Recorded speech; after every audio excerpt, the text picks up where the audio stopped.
Hi everyone, welcome to the 8th lecture in the course of Literature and Globalization.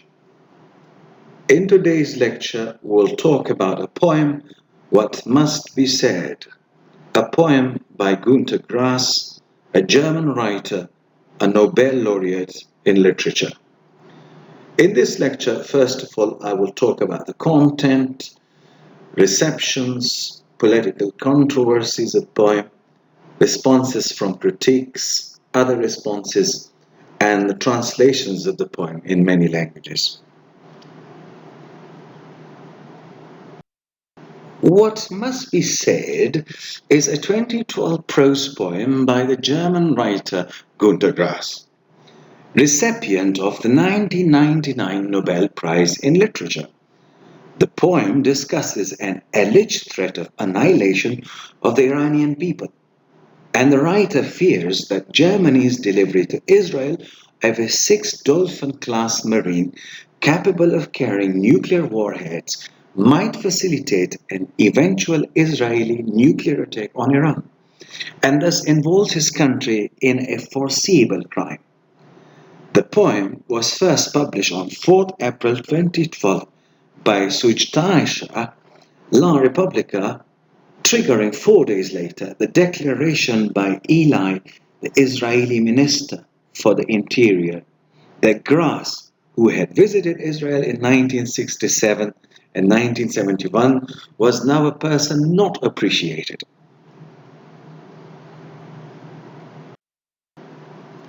Let me talk about the content of the poem. The poem is written in prose and consists of 69 lines in 9 unrhymed stanzas. The basic theme is that it is hypocritical to blame Iran unilaterally for perhaps also having a desire to acquire nuclear weapons, when Israel itself has a growing nuclear potential. Grass adopts the assumption that Israel is planning the first strike preventive war against Iran that could wipe out Iranian people. He deplores the fact that Germany is furnishing Israel with submarine capable of delivering nuclear bombs, and says no one in the West dares to mention Israel in connection with nuclear weaponry. The author assesses that an attack on Iran would be a crime, to which Germany would become a collaborator.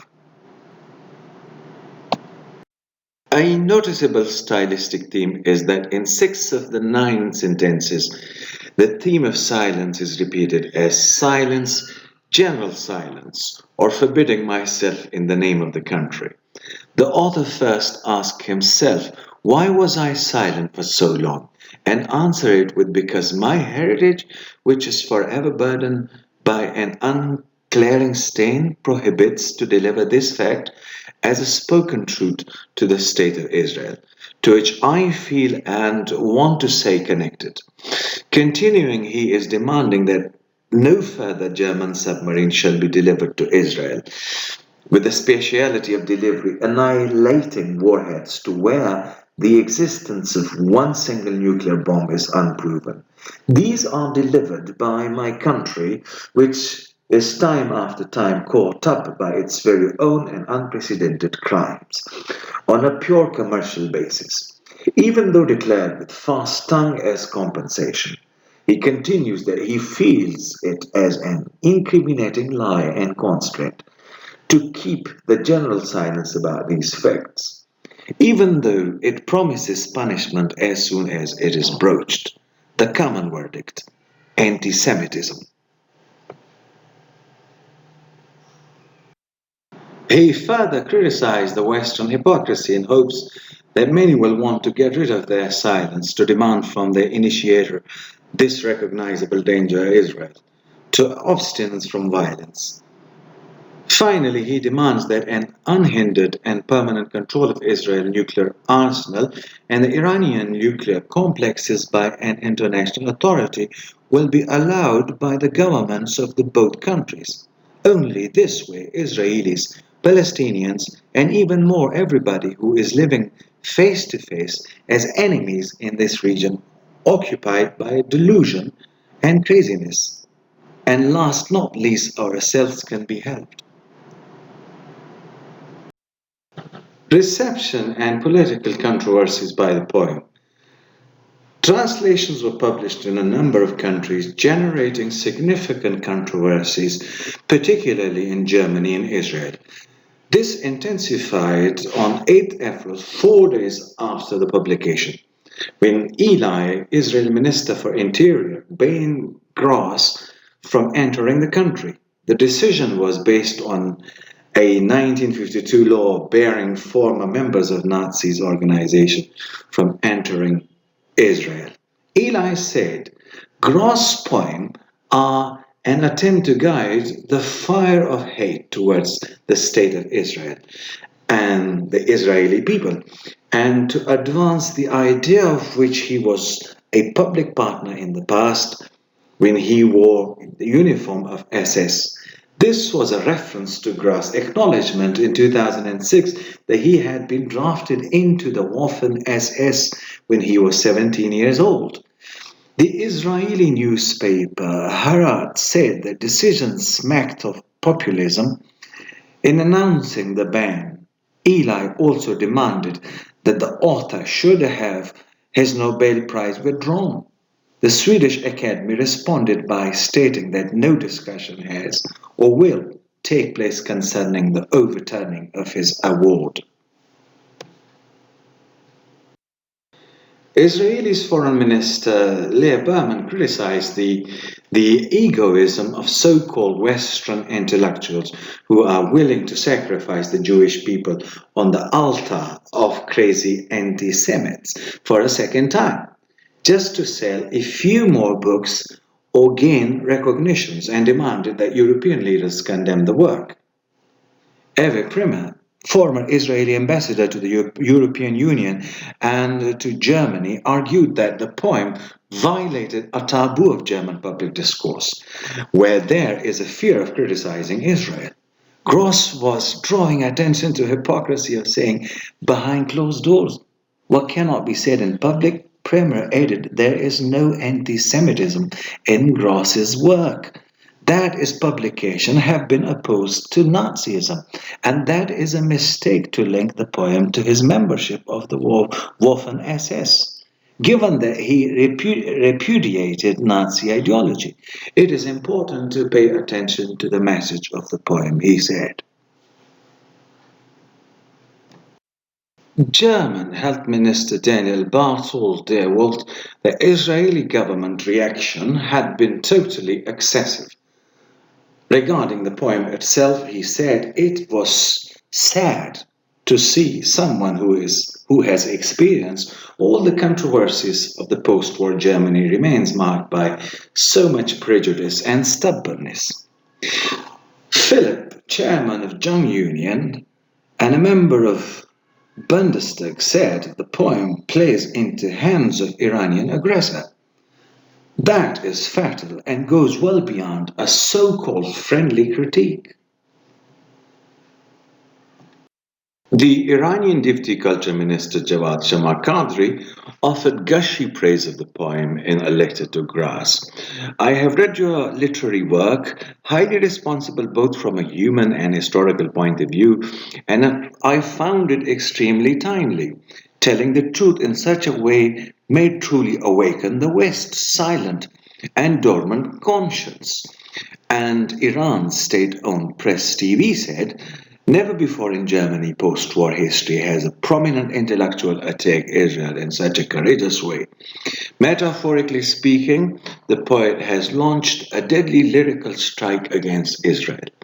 In an interview with the German news Walt am Sonntag, Israeli Prime Minister Benjamin Netanyahu said that the poem was shameful and constituted a collapse of moral judgment, and that Grass had created a perfect moral misrepresentation where the firefighter and not the arsonist becomes the true danger. Let's have some other responses from literary figures about the poem. Hamid Dabashi, who teaches literature at the York's Columbia University, argued that the poem's importance lay in the context of the author being disliked by the content of his own work. The daring imaginations of Gunter Grass poem, a heroically tragic act precisely because the poet is implicated in moral outrage of his own poem, is significantly precisely because it captures this German and by extension European logic, madness of colonial conquest and moral cannibalism. Klaus Steg, president of Berlin Academy of Art, told reporters, "It's got to be possible to speak openly without being denounced as enemy of Israel." In an interview with Frankfurter, literary critic Mercel called Grass's text a disgusting poem, preaching that its sole purpose was to cause a scandal and draw attention to himself, and that he knew attacking Jews would achieve this. The German-born Israeli writer, ex-Knesset member and political activist Yuri Evnery argues that while a text can certainly be criticized, the idea of Israel wiping out the Iranian in a preventive first strike is widely exaggerated. There is nothing in it demanding stern condemnation. There is, he adds, no reason for Germany to abstain from criticizing Israel, and there is nothing in Grass' poem that delegitimizes the state of Israel. Indeed, to the contrary, Grass has, he notes, declared his solidarity with that country. The Hebrew Writer Association in Israel threatened to call for international PEN. P is playwright, poet, E is essayist, and N for novelist, to distance itself from Gross. An Israel poet, Atmar Yazoo Kest, published a poem in response entitled The Right to Exist, a poem letter to the German author which addresses Gross by name. It contains the line, "If you force us yet again to descend from the face of the earth to the depth of the earth, let the earth roll towards nothingness." This is seen as referring to the Samson option Israel alleged deterrence strategy of massive retaliation with nuclear weapons as the last resort against nations whose military attacks threaten its existence. Yuri Avery called it polemic in the guise of poem. D.G. Mayer said it gave expression to a new European anti-Semitism that pretends it is merely anti-Zionism. Grass has struck a nerve with the broader public, articulating frustrations with Israel in Germany that are frequently expressed in private but rarely in public. Demonstrators in several German cities showed their support for Grass during the annual anti-war protests. On 7 April, someone in Göttingen wrote, "Shut your mouth," in red paint on sculpture commissioned and donated by Grass to commemorate free speech. The Guardian's Jerusalem correspondent Harriet Sherwood wrote, "Amid the torrent of denunciation, some Israeli commentators said Grass had raised an important issue, and that criticism of Israeli policies was routinely portrayed as anti-Semitism." Tariq Ali made the same complaint in his survey of reactions, in an article in Counterpunch arguing that Grass has foreseen the reactions and the criticism of his poem in Germany assume that all Germans are guilty for eternity for the crimes of their Third Reich. The poem was defended by a number of Jewish and Israeli individuals. The Israeli decision was criticized in an editorial in Haaretz. Israeli oldest daily newspaper was headed, "Israel has reacted with hysteria over Gunter Grass." Journalist Larry Daphne wrote, "Gunter Grass told the truth. He was brave in telling it. He was brave in admitting that he would be drafted into the Waffen SS as a teenager. And by speaking out against an Israeli attack on Iran, he is doing this country a great service at some personal cost, while most Israelis and American Jews are safely following the herd behind Netanyahu over the cliff. Several distinct views were run in the Israeli newspaper Haaretz. Writer Levi Said of Agras and writer Joe Samarago in another critique of Israeli policies. After we denounce the exaggeration, after we shake off the unjustified part of the charge, we must listen to these great people. They are not anti-Semites. They are expressing the opinion of many people. Instead of accusing them, we should consider what we did that led them to express it. In the same newspaper, Anshel Puffer argued that logic and reason are useless when a highly intelligent man, a Nobel laureate no less, does not understand that his membership in an organization that planned and carried out the wholesale genocide of millions of Jews disqualifies him from criticizing the descendants of those Jews for developing a weapon of a last resort that is the insurance policy against someone finishing the job his organization began. What could be more self-evident?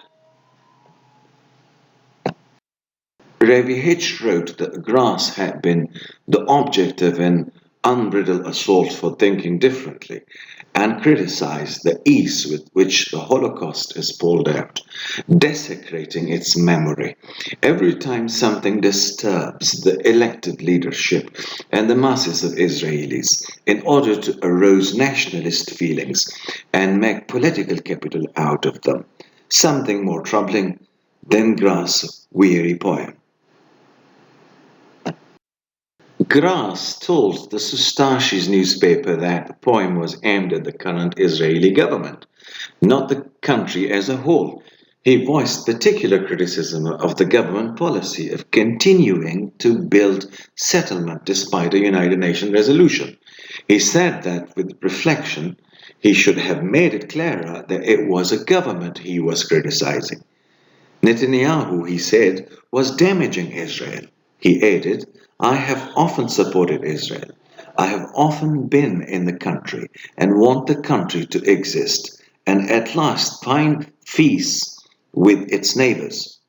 On 11 April, in an article for the Sustashis newspaper, Grass compared the ban on his entering Israel to his treatment by dictatorships in Weimar and East Germany. Lastly, let me talk about the translations of the poem. Translations of the poem were published in national newspaper and their website from 5th April 2012. In Norway, a national newspaper published a translation on 10th April. The poem has already been translated into at least 17 major languages. Assignment. Question 1. Would you write a scholarly discussion on the poem What Must Be Said, or write a literature review on the poem? Question 2. What Günter Grass really thinks of Jews or Judaism? And that is how we come to the end of this short lecture. I'll talk to you next week. Bye for now.